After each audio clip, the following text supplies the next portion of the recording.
ನಿನ್ನ ನಗುವೆ ನನ್ನ ಪ್ರಪಂಚ. ಒಂದು ಹಳ್ಳಿಯಲ್ಲಿ ರಾಹುಲ್ ಎಂಬ ಹುಡುಗ ಗಾವಿನಲ್ಲೇ ಬುದ್ಧಿವಂತನಾಗಿ ಎಲ್ಲರಿಗೂ ಒಳ್ಳೆಯವನಾಗಿ ಹೆಸರಾಗಿದ್ದ. ಅವನ ದಿನಗಳು ಪುಸ್ತಕಗಳ ನಡುವೆ ಸ್ನೇಹಿತರ ಜೊತೆ ಆಟಗಳಲ್ಲಿ ಹಾಗೂ ಮನೆಯ ಕೆಲಸಗಳಲ್ಲಿ ಕಳೆಯುತ್ತಿತ್ತು. ಆದರೆ ಅವನ ಮನಸ್ಸಿನಲ್ಲಿ ಸದಾ ಒಂದು ಖಾಲಿ ಜಾಗ ಇತ್ತು, ಯಾರಾದರೂ ಅವನ ಹೃದಯಕ್ಕೆ ಹತ್ತಿರವಾಗುವವಳಿಗಾಗಿ. ಆ ಹಳ್ಳಿಯಲ್ಲೇ ಶ್ರುತಿ ಎಂಬ ಹುಡುಗಿ ಇದ್ದಳು. ಅವಳು ಮುದ್ದಾದ ನಗುವಿನೊಂದಿಗೆ ಹೂವಿನಂತೆ ನಯವಾದ ಹೃದಯ ಹೊಂದಿದ್ದಳು. ಶಾಲೆಯಲ್ಲಿ ಸದಾ ಮೊದಲನೆಯವಳಾಗಿದ್ದು ನೃತ್ಯ ಹಾಗೂ ಹಾಡಿನಲ್ಲಿ ಕೂಡ ಚೆನ್ನಾಗಿ ಹೆಸರು ಮಾಡಿದ್ದಳು. ಒಂದು ದಿನ ಶಾಲೆಯ ಕಾರ್ಯಕ್ರಮದಲ್ಲಿ ಶ್ರುತಿ ಹಾಡುತ್ತಿದ್ದಳು.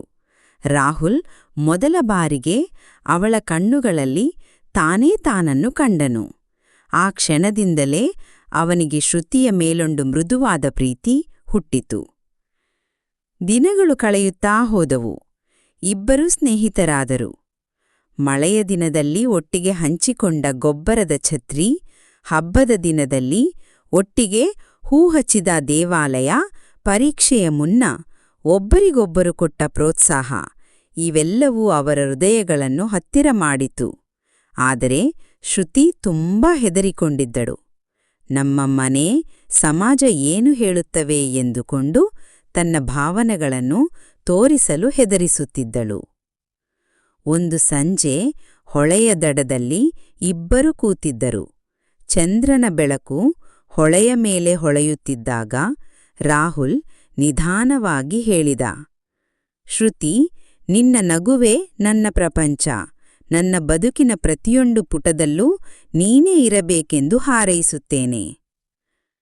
ಶ್ರುತಿ ನಿಶ್ಶಬ್ದವಾಗಿ ನಗೆತಪ್ಪಿದಳು.